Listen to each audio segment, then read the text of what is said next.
First Robotics Team 1511 presents We Can Robot. Hi everyone, my name is Nick and I am from First Robotics Team 1511 Rolling Thunder from Penfield High School.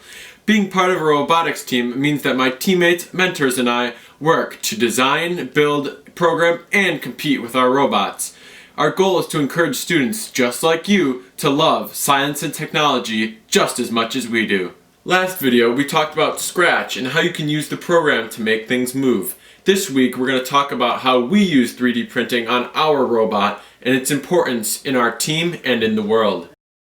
First, let's talk about what 3D printing is. 3D printing is a way to create three-dimensional objects. It is done by building up an object one layer at a time. A lot of 3D printers use plastic filament as a material. However, there are lots of other materials that can be 3D printed, such as metals or ceramics.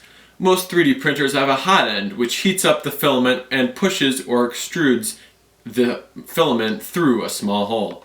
Each layer is printed by moving the extruder across the X and Y axis. After each layer, the Z axis moves up or down to start the next layer.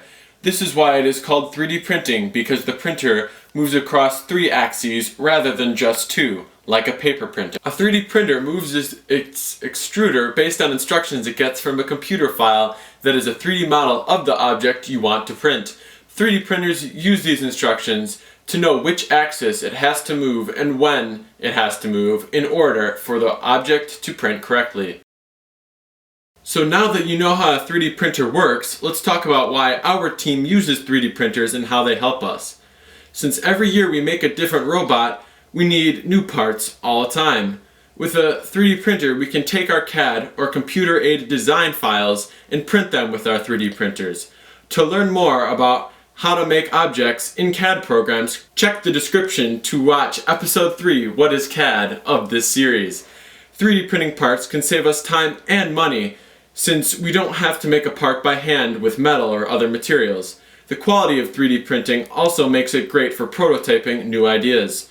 For example, last year we needed to make a hook to hang on the bar for part of the match. We wanted the hook to be just right and knew it would be difficult to make out of metal. With that in mind, we 3D printed 6 different models of the hooks and tried them out to find the best one.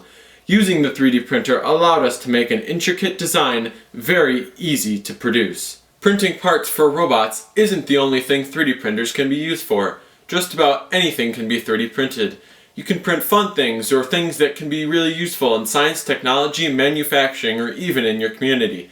Our team has been involved in 3D printing prosthetic hands with the Enable Alliance and with making face shields and mask straps for our medical community.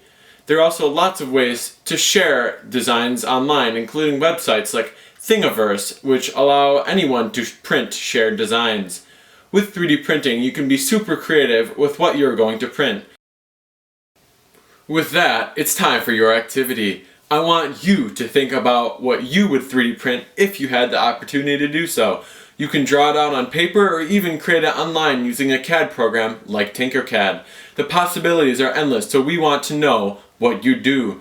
You could share your ideas with your family and friends, or even share it with us. And with that, I hope you enjoyed learning a little bit about the world of 3D printing.